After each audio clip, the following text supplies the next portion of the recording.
Hola, hola, hola, ¿cómo están? Feliz y bendecido martes, ¿cómo andan? Bueno, paso nuevamente por acá, por este espacio que tantas alegrías me está dando con estos compartires. Hace un ratito les cuento que, bueno, compartí una lectura con mi hijo de 10 años, estamos leyendo El Principito, así que los invito, si no estuvieron presentes en el vivo, a que busquen esa lectura, ya está en Instagram y se está subiendo a YouTube. Así que bueno, nada, feliz de ese compartir, ¿no? De ese momento con mi niño y con la pasión que, bueno, me parece que de algún modo se está transmitiendo hacia la lectura, porque él también es muy lector. Y bueno, cuando le propuse leer este libro del Principito juntos, estuvo de acuerdo. Así que bueno, hoy ya hicimos la primera entrega de un par de capítulos de ese libro, que los invito a que, bueno, si no lo vieron, no lo escucharon, le den un like, un me gusta, como para también seguir incentivando a estos niños a bueno, que la lectura también es bonita compartirla. Bueno, seres bonitos, yo ahora en realidad paso un ratitín por acá a dejarles otra entrega de la enfermedad como camino, un método para el descubrimiento profundo de las enfermedades. Ya vamos más de la mitad del libro y hoy voy a leerles el capítulo número 5, que trata de los órganos sensoriales. Voy a dejar acá el título para los que entran luego sepan qué estoy leyendo. La enfermedad como camino. Ahí estamos. Bueno, lo dejo acá fijado. Muchas gracias a los que se conectan ahora, a los que lo van a ver o escuchar después, sea por Instagram o por YouTube. Esto va a quedar grabado en las dos cuentas. Y bueno, me voy a adentrar a la lectura de este capítulo número 5, que se titula Los órganos sensoriales. Dice así: los órganos sensoriales son las puertas de la percepción. A través de los órganos sensoriales nos comunicamos con el mundo exterior. Son las ventanas del alma a las que nos asomamos, en definitiva, para vernos a nosotros mismos. Porque ese mundo exterior que sentimos y en cuya incuestionable realidad tan firmemente creemos, en realidad no existe. Vayamos por partes. ¿Cómo funciona nuestra percepción? Cada acto de percepción sensorial puede reducirse a una información producida por la modificación de las vibraciones de las partículas. Miramos, por ejemplo, una barra de hierro y observamos que es negra, la tocamos y notamos que está fría, olemos su olor característico y percibimos su dureza.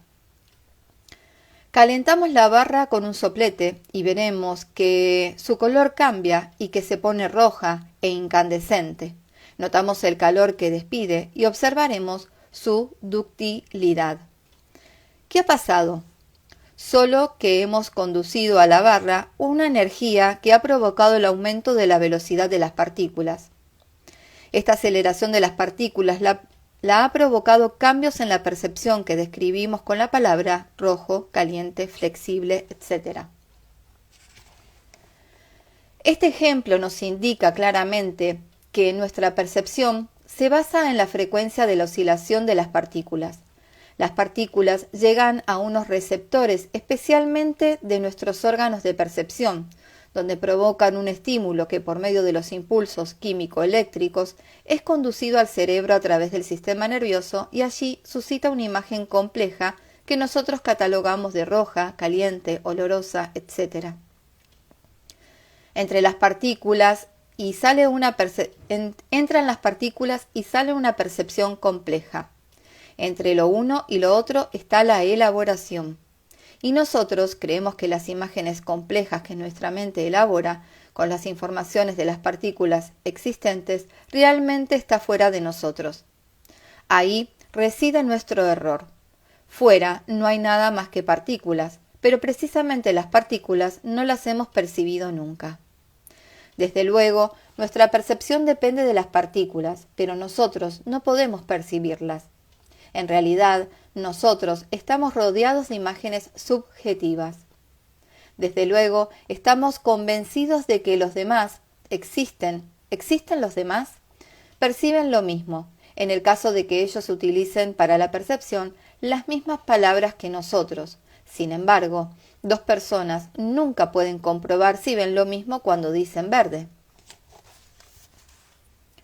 Estamos solos en la esfera de nuestras propias imágenes, pero cerramos los ojos a esta verdad.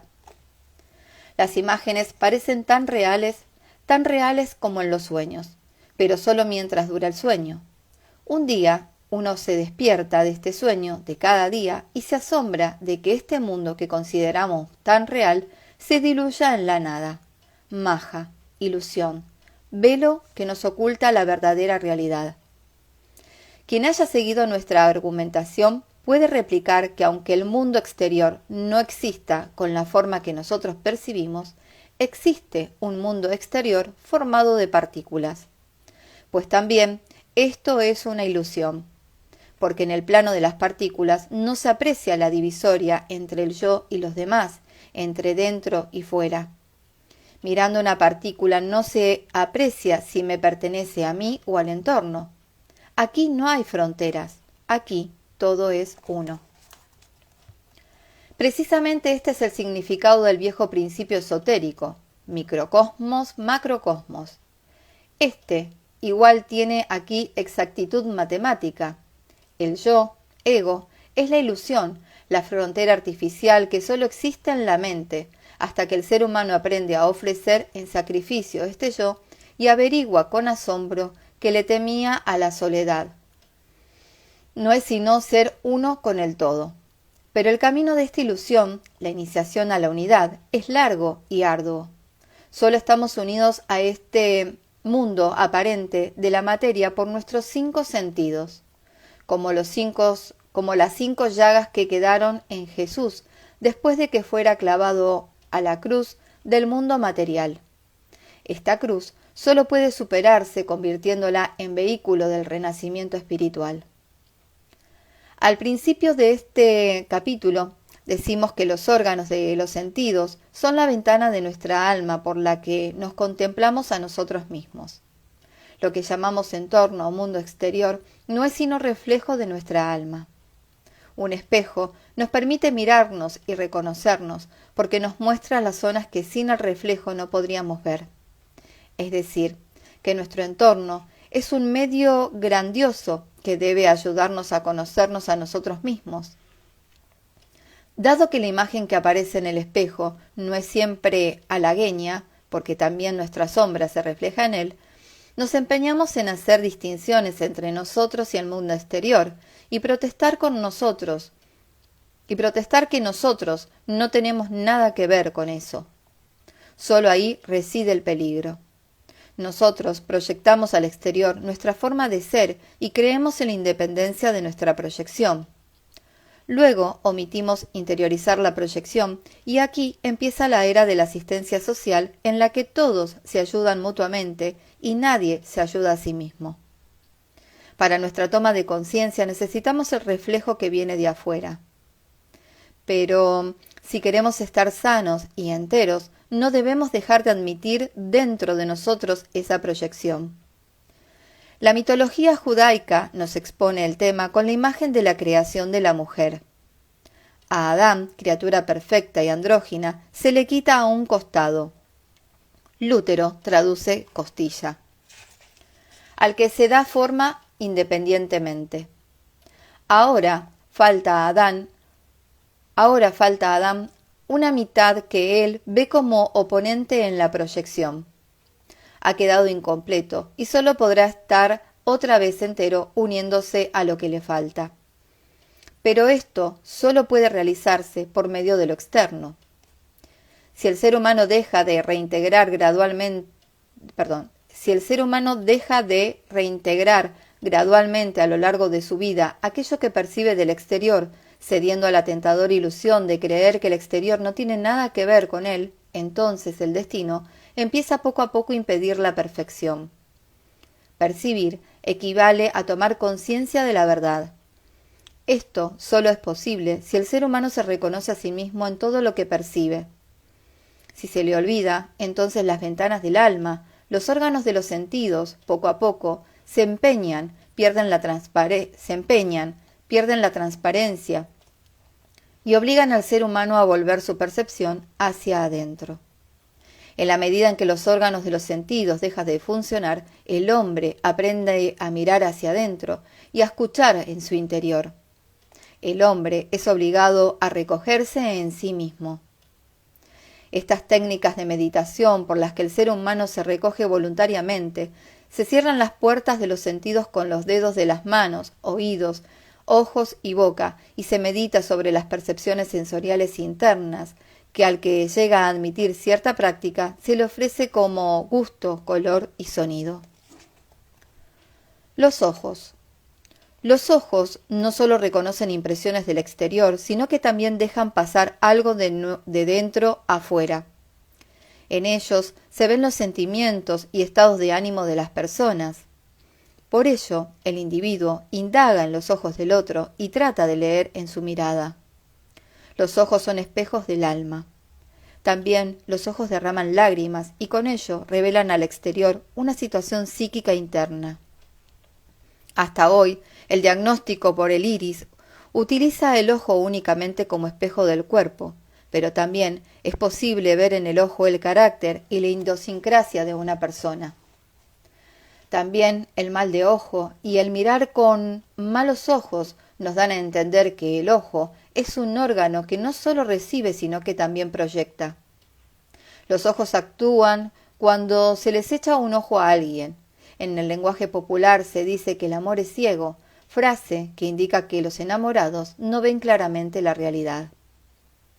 Las afecciones más frecuentes de los ojos son la miopía y la presbicia. La primera se manifiesta principalmente en la juventud, mientras que la última es un trastorno de la edad.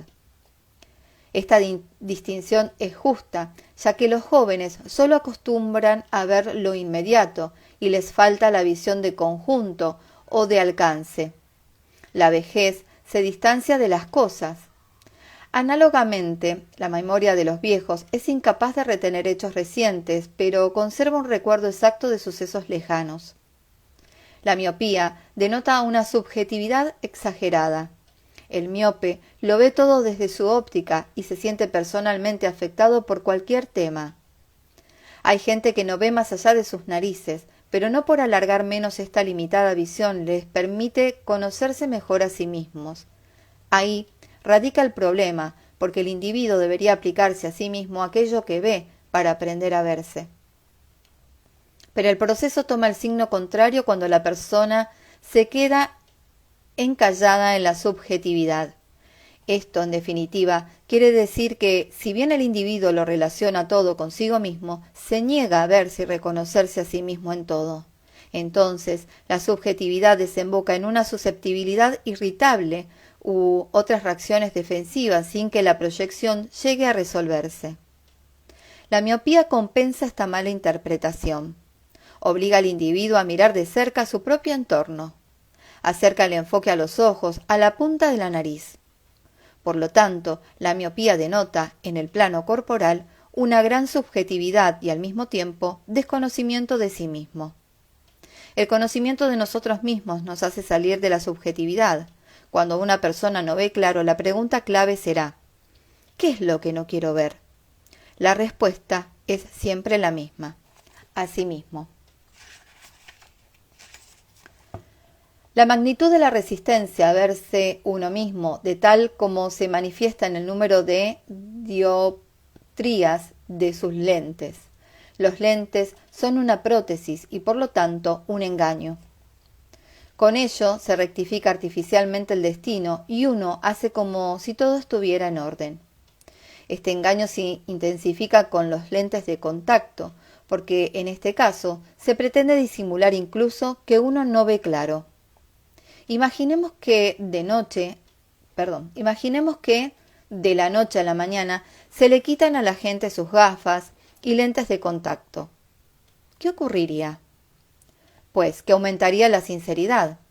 Entonces, enseguida, sabríamos cómo cada cual ve lo mismo y se ve a sí mismo, y lo que es más importante, los afectados asumirán su incapacidad para ver las cosas tal como son. Una incapacidad solo es útil a la que lo vive. una incapacidad solo es útil al que la vive. Entonces, más de uno se daría cuenta de lo poco clara que es su imagen del mundo, cuán borroso lo ve y cuán pequeña es su perspectiva. Quizás entonces a más de uno se le cayera la venda de los ojos y empezara a ver claro. El viejo, con la experiencia de los años, adquiere sabiduría y visión de conjunto. Lástima que muchos solo experimentan esta buena visión a distancia cuando la presbicia les impide ver de cerca. El daltonismo indica ceguera para la diversidad y el colorido de la vida. Es algo que afecta a las personas que todo lo ven pardo y tienden a arrastrar arrasar diferencias. En suma, un ser gris. La conjuntivitis, como todas las inflamaciones, denota conflicto. Produce un dolor que solo se calma cuando uno cierra los ojos. Así, cerramos los ojos ante un conflicto que no queremos afrontar. Estrabismo. Para poder ver algo en toda su dimensión, necesitamos dos imágenes. ¿Quién no reconoce en esta frase la ley de la polaridad? Nosotros, para captar la unidad completa, necesitamos siempre dos visiones. Pero si los ejes visuales no están bien alineados, los ojos se desvían, el individuo visquea, porque en la retina de uno y otro ojo se forman dos imágenes no coincidentes, visión doble. Pero antes que presentarnos dos imágenes divergentes, el cerebro opta por prescindir de una de ellas, la del ojo desviado. En realidad, entonces, se ve con un ojo solo, ya que la imagen del otro ojo no nos es transmitida. Todo se ve plano, sin relieve. Algo parecido ocurre con la polaridad. El ser humano debería poder ver los dos polos como una sola imagen, por ejemplo, onda y corpúsculo, libertad y autoritarismo, bien y mal. Si no lo consigue, si la visión se desdobla, él elimina una de las imágenes, la reprime y en lugar de visión completa, tiene una visión de tuerto. En realidad, el visco tuerto, ya que la imagen del ojo desviado es desechada por el cerebro, lo cual provoca pérdida de relieve de la imagen y da una visión unilateral del mundo. Cataratas. La catarata gris empaña el cristalino y por lo tanto enturbia la visión. No se ve con nitidez. Las cosas que se ven con nitidez poseen un perfil afilado, es decir, con cortantes. Pero si se difuma el contorno, el mundo se hace más romo, menos hiriente. La visión borrosa proporciona un tranquilizador distanciamiento del entorno y de uno mismo. La catarata gris es como una persiana que se baja para no tener que ver lo que uno no quiere ver. La catarata gris es como un velo que puede llegar a cegar. En la catarata verde, glaucoma, el aumento de la presión interna del ojo provoca una progresiva contracción del campo visual hasta llegar a la visión tubular. Se pierde la visión de conjunto, solo se percibe la zona que se enfoca. Detrás de esta afección se halla la presión psíquica de las lágrimas no vertidas, presión interna del ojo. La forma extrema del no querer ver es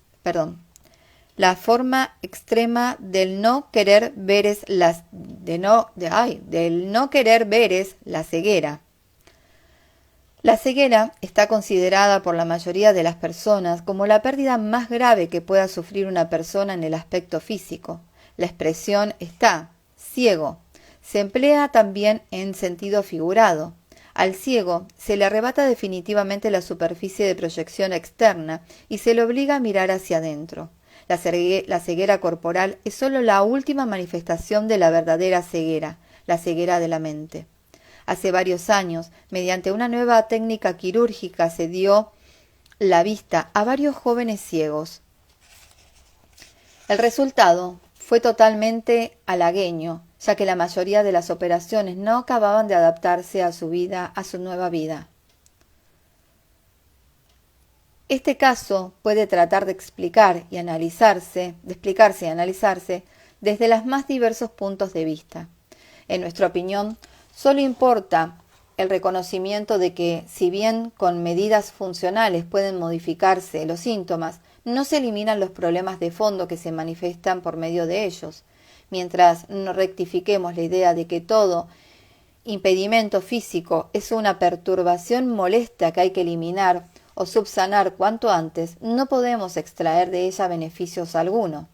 Debemos dejarnos perturbar por la perturbación en nuestra vida habitual, consentir que el impedimento nos impida seguir viendo como hasta ahora.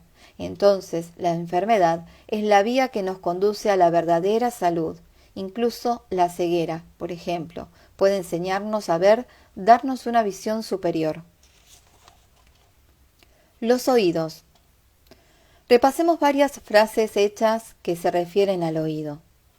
Tender el oído, prestar oídos, regalar los oídos, escuchar a alguien.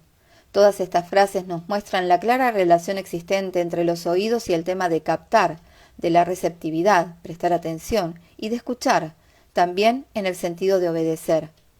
Comparada con el oído, la vista es una forma de percepción mucho más activa, y también es más fácil desviar la mirada o cerrar los ojos que taparse los oídos. La facultad de oír es una expresión corporal de obediencia y humildad. Así, al niño desobediente le preguntamos: ¿no me has oído? Cuando no se quiere obedecer, se hacen oídos sordos. Hay personas que sencillamente no oyen lo que no quieren oír. Denota cierto egocentrismo no prestar oídos a los demás, no querer enterarse de nada. Identifica falta de humildad y de obediencia. Lo mismo ocurre con la llamada sordera de la alta voz. No es la alta voz lo que daña, sino la resistencia psíquica al ruido. El no querer oír conduce al no poder oír. La otitis y los dolores de oído se dan con mayor frecuencia en los niños en la edad que deben aprender a obedecer. La mayoría de las personas de edad avanzada sufren una sordera más o menos acentuada. La dureza del oído, al igual que la pérdida de visión, la rigidez y pesadez de los miembros, son los síntomas somáticos de la edad, todos ellos expresión de la tendencia del ser humano a hacerse más inflexible e intolerante con la edad. El anciano suele perder la capacidad de adaptación y la flexibilidad y está menos dispuesto a obedecer. Este esquema es típico de la vejez, pero desde luego no inevitable. La vejez no hace sino poner de relieve los problemas no resueltos, hacernos más sinceros, lo mismo que la enfermedad. A veces se produce una brusca pérdida de la audición, generalmente unilateral y acusada, del oído interno que puede degenerar en sordera total. Es posible perder el otro oído. Para interpretar el significado de esta afección es preciso estudiar atentamente las circunstancias en las que se presentan. La brusca pérdida de audición es una exhortación a tener el oído, a tender el oído hacia adentro y escuchar la voz interior. Solo se queda sordo el que ya hace tiempo que lo estaba para su voz interior. Afecciones de la vista. Quienes tengan problemas visuales, lo primero que deberían hacer es prescindir durante un día de las gafas o lentes de contacto y asumir la situación conscientemente. A continuación, hacer por escrito una descripción de la forma en que durante ese día vieron y experimentaron el mundo, lo que pudieron hacer y lo que no, cómo se las ingeniaron. Este informe debería darles material de reflexión y revelar su actitud hacia el mundo y hacia sí mismos. Pero ante todo, debería uno responderse las siguientes preguntas. ¿Qué es lo que no quiero ver? ¿Obstaculiza la subjetividad del conocimiento de mí mismo? ¿Evito reconocerme a mí mismo en mis obras? ¿Utilizo la vista para mejorar mi perspectiva? ¿Tengo miedo de ver las cosas con nitidez? ¿Puedo ver las cosas tal como son? ¿A qué aspecto de mi personalidad cierro los ojos?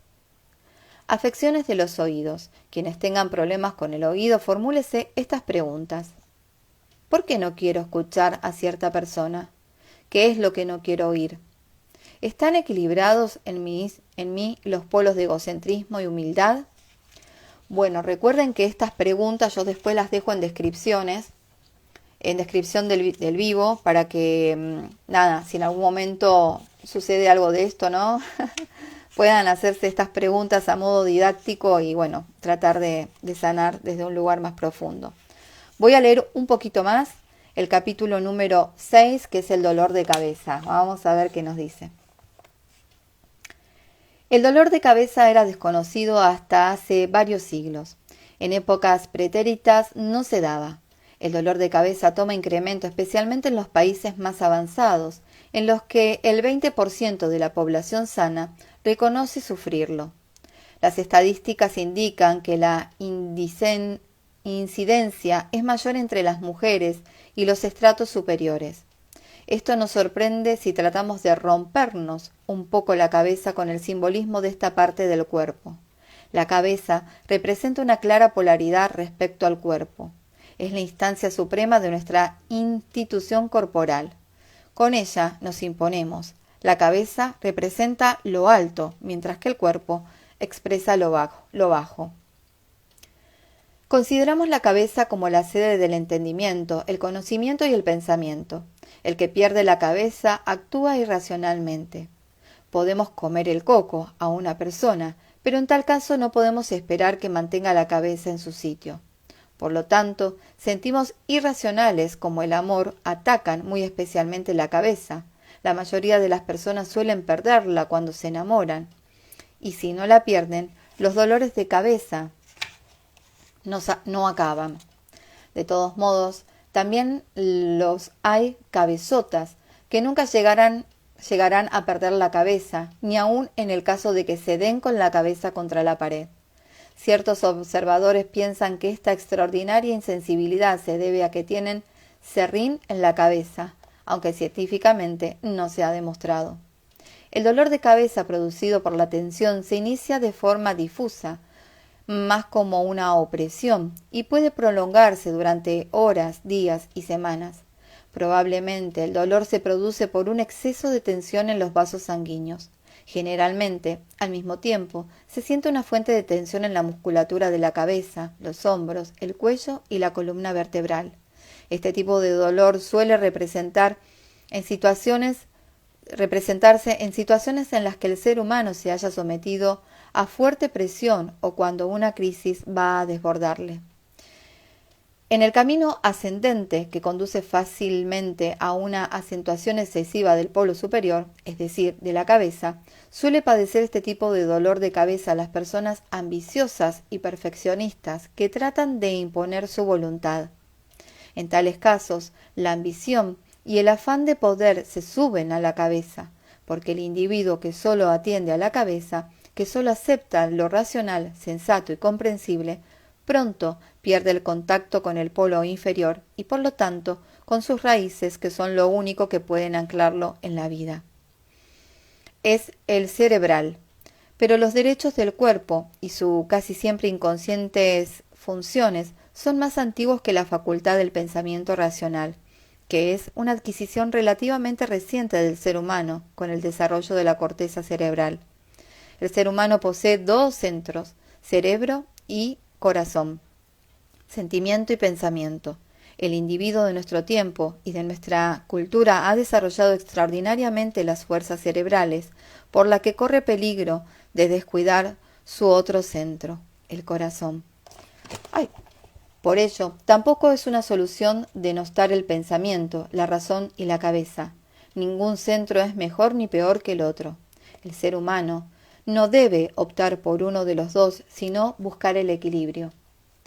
Las personas, toda sensibilidad, están tan incompletas como las de todo cerebro, pero nuestra cultura ha favorecido y desarrollado tanto el polo de la cabeza que en muchos casos padecemos un déficit en el polo inferior. A ello se suma el problema de que aplicamos nuestra actividad mental. En casi todos los casos, utilizamos nuestras funciones racionales para la consolidación de nuestro yo. Por medio del modelo filosófico causal, nos prevenimos más y más frente al destino, con objeto de ampliar el dominio de nuestro ego. Esta empresa está condenada al fracaso. En el mejor de los casos, acaba como la Torre de Babel, en la confusión. La cabeza no puede independizarse y correr su camino sin el cuerpo, sin el corazón. Cuando el pensamiento se disocia de lo de abajo, rompe sus raíces. Por ejemplo, el pensamiento funcional de la ciencia es un pensamiento sin raíces, le falta religio, el enlace con la causa primitiva. La persona que solo se rige por la cabeza, sin un anclaje en el suelo, alcanza alturas vertiginosas. No es de extrañar que a veces uno tenga la sensación de que va a estallarle la cabeza. Es una señal de alarma. La cabeza es de todos los órganos el que más rápidamente reacciona al dolor. En todos los demás órganos tienen que producirse alteraciones mucho mayores para que haya dolor. La cabeza es nuestro vigía más despierto. Su dolor indica que nuestro modo de pensar es erróneo, que seguimos un criterio equivocado, que perseguimos objetos dudosos. Da la alarma cuando nos rompemos la cabeza con cavilaciones estériles en busca de las seguridades que en definitiva no existen. El ser humano, dentro de su forma de existencia material, no puede asegurar nada. En realidad, a cada intento que realiza solo consigue ponerse en ridículo. El individuo suele desvanecerse los sesos hasta que le sale humo de la cabeza por cosas intrascendentes. La tensión se descarga por medio de la relajación, que en realidad no es sino otro modo de llamar al acto de soltar, de desconectarse. Cuando la cabeza da la alarma por medio del dolor, es que ha llegado el momento de desechar la obsesión del yo quiero, la ambición que nos empuja hacia arriba, la cabezonería y el fanatismo. Es el momento de dirigir la mirada hacia abajo y recordar las raíces. Imposible ayudar a quienes durante años acallan esta alarma a fuerza de analgésicos. Estos arriesgan la cabeza. Jaqueca. La jaqueca, migraña o hemicrania, es un acceso de dolor de cabeza generalmente hemicraneal, que puede asociarse a trastornos visuales, sensibilidad a la luz, centello o digestivos como vómitos y diarrea.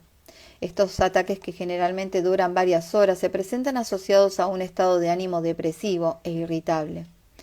En el apogeo de la jaqueca, el afectado siente el deseo imperioso de estar solo en una habitación oscura o en la cama. A diferencia de lo que ocurre con el dolor de cabeza debido a la tensión, en la jaqueca, después de unos espasmos iniciales, se produce una gran dilatación de los vasos sanguíneos. En griego se llama a la cabeza hemicranie, cranion, igual cráneo, literalmente mitad del cráneo, palabra que denota claramente la unilateralidad del pensamiento, que en los enfermos de jaqueca es similar a lo que se da en las personas que sufren dolor de cabeza provocado por la tensión. Todo lo dicho respecto a este último síntoma vale también para la migraña, salvo un punto esencial. Mientras que el paciente aquejado de dolor de cabeza trata de aislar la cabeza del tronco, el que sufre jaqueca traslada un tema corporal a la cabeza para vivirlo en ella. Este tema es la sexualidad. La jaqueca siempre es sexualidad desplazada a la cabeza. Se da a la cabeza la función del vientre. Este desplazamiento no es tan incongruente, ya que el aparato genital y la cabeza tienden entre sí una cierta analogía.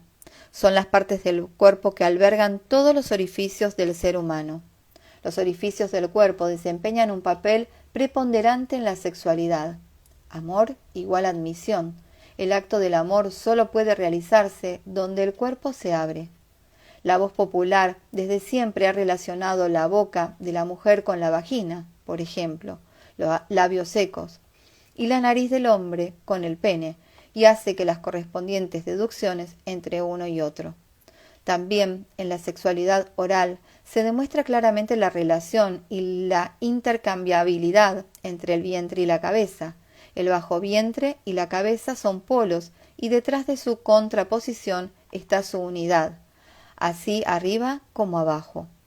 Cuando a menudo se utiliza la cabeza como sustituto del bajo vientre, lo vemos claramente en el acto de sonrojarse. En situaciones embarazosas, que casi siempre tienen una connotación sexual, la sangre sube a la cabeza y la hace enrojecer. Con ello, se realiza arriba lo que en realidad debería ocurrir abajo, ya que durante la excitación sexual la sangre normalmente acude al aparato genital y los órganos sexuales se dilatan y enrojecen. La misma transposición entre el aparato genital y la cabeza la encontramos en la impotencia. En el acto sexual, cuanto más hace trabajar la cabeza un hombre, más fácil es que le falte potencia en el bajo vientre, lo cual tiene consecuencias fatales. La transposición hacen las personas sexualmente insatisfechas, que en compensación comen más de lo normal, tratando de saciar por la boca su hambre de amor, y nunca se sienten llenas. Todas estas indicaciones deberían bastar para revelar la analogía existente entre el bajo vientre y la cabeza. El paciente aquejado de jaqueca, la mayoría son mujeres, siempre tienen problemas con la sexualidad. Como ya dijimos al hablar de otros temas, existen básicamente dos posibilidades de tratar un problema: arrumbarlo y reprimirlo, inhibirse o magnificarlo. Parecen tratamientos opuestos, pero no son sino posibilidades polares de expresión de una misma dificultad. Cuando una persona tiene miedo tanto, puede esconderse como empezar a repartir golpes a diestro y siniestro. Ambas reacciones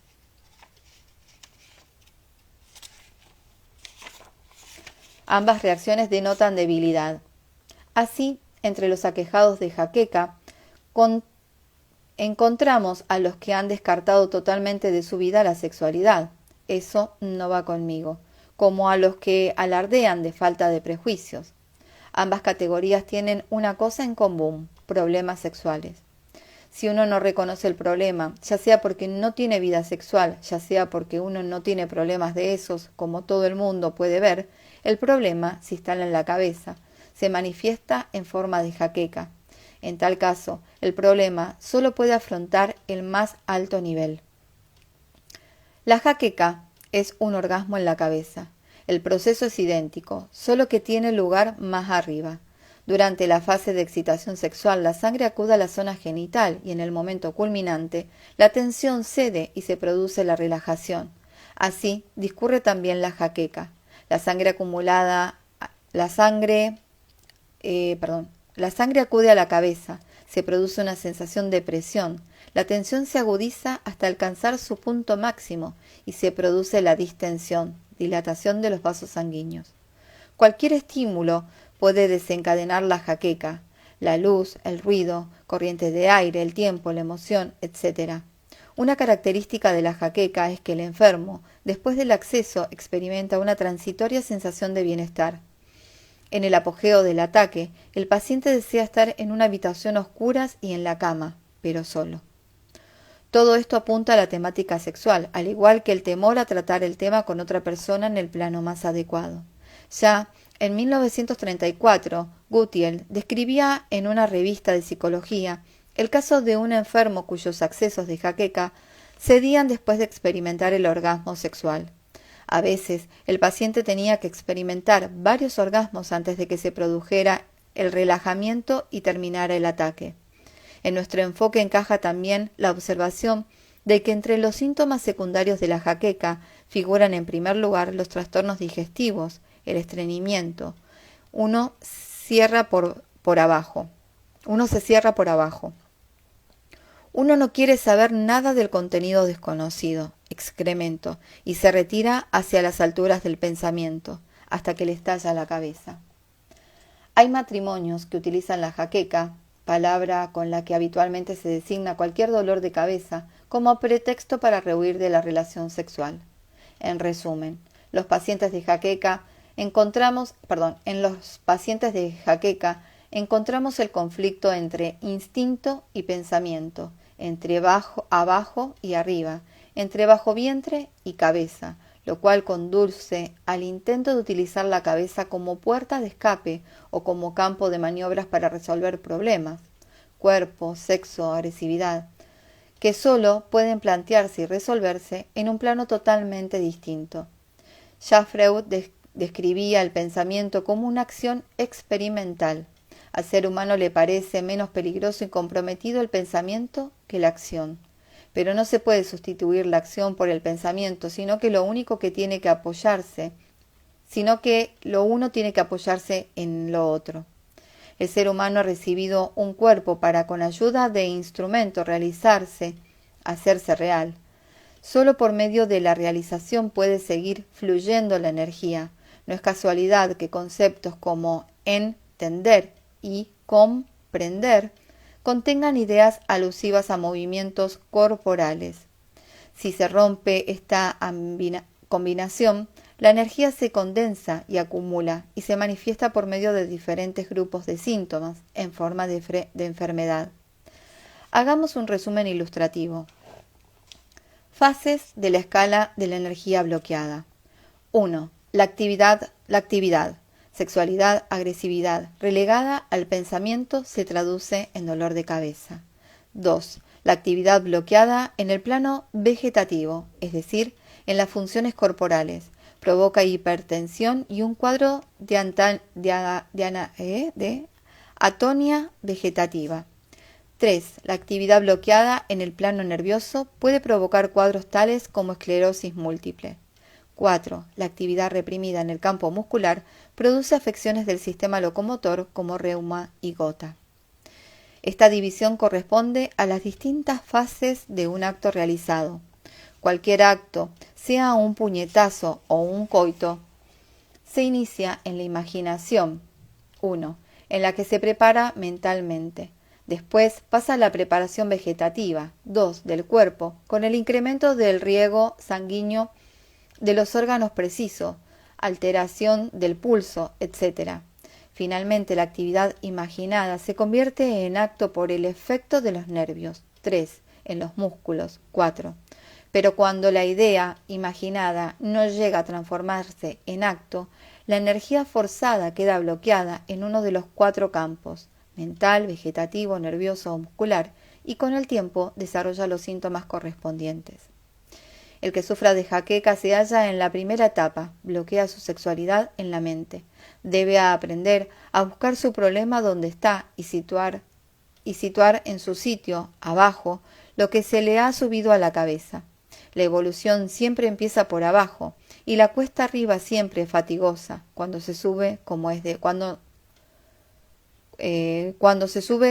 debido. Dolor de cabeza. En el caso de dolor de cabeza o jaqueca deberían hacerse las siguientes preguntas. 1. ¿Por qué me caliento la cabeza? 2. ¿Existe en mí una interrelación fluida entre arriba y abajo? 3. ¿Trato con excesivo afán de ir para arriba? Ambición. 4. ¿Soy una cabezota que da con la cabeza contra la pared? 5. ¿Pretendo sustituir la acción por el pensamiento? 6. ¿Soy sincero frente a la problemática sexual?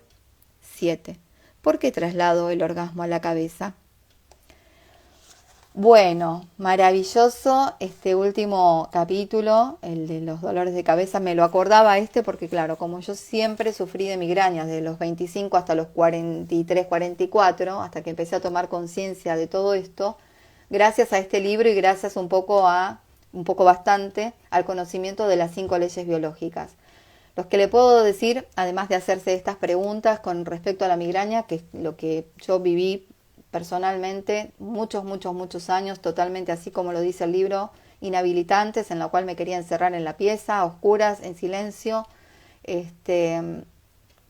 Los que le puedo decir es que cuando leí lo de provocarse un orgasmo para que la atención de la cabeza vaya donde realmente tiene que ir y que no esté acá, es una solución, les puedo decir.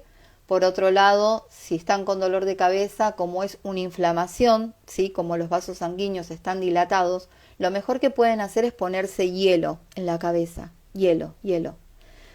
Si saben en qué zona sienten como así el bombeo, se lo ponen directamente ahí. 20-30 minutos de hielo, de frío en la cabeza o en la nuca.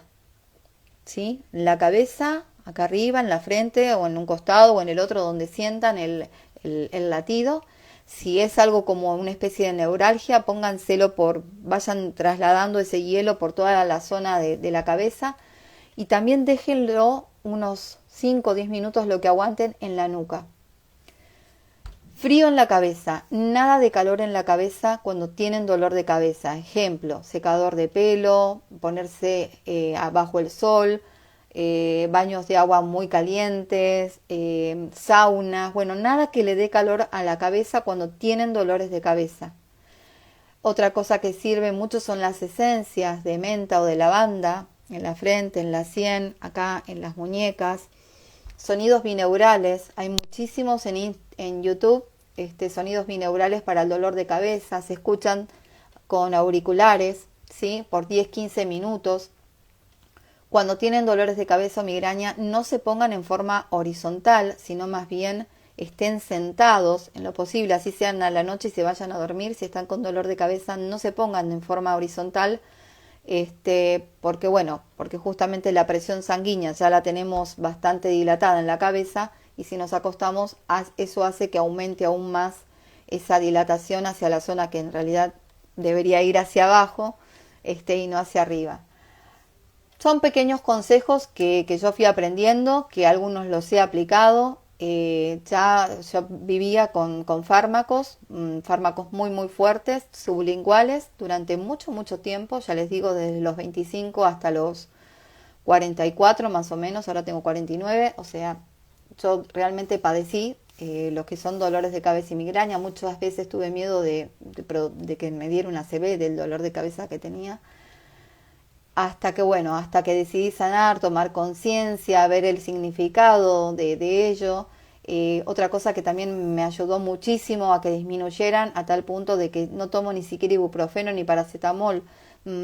Trato mis dolores de cabeza con medidas vagotónicas, como las que le acabo de decir, el hielo, las esencias, los sonidos binaurales.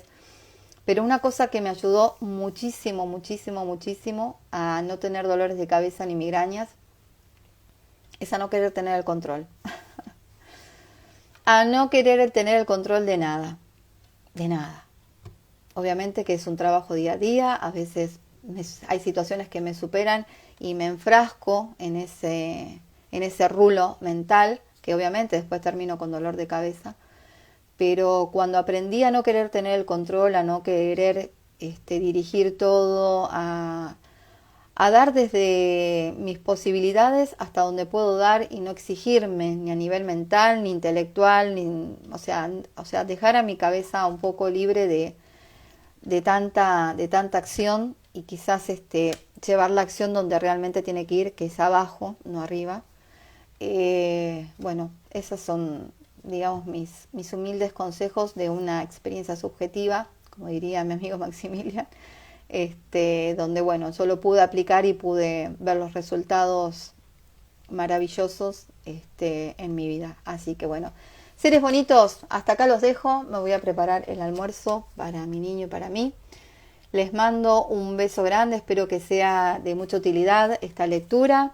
Recuerden que pueden compartir, sea por Instagram, por YouTube, darle like, suscribirse al canal de YouTube, activar la campanita. Eso ayuda muchísimo a la cuenta, para que cada vez se haga más visible y que toda esta información pueda llegar a más seres y se puedan, digamos, beneficiar de este conocimiento. Así que les deseo muchísimas gracias a todos los que estuvieron presentes ahora, los que lo van a ver después. Que tengan un excelente día. Nos vemos. Chao.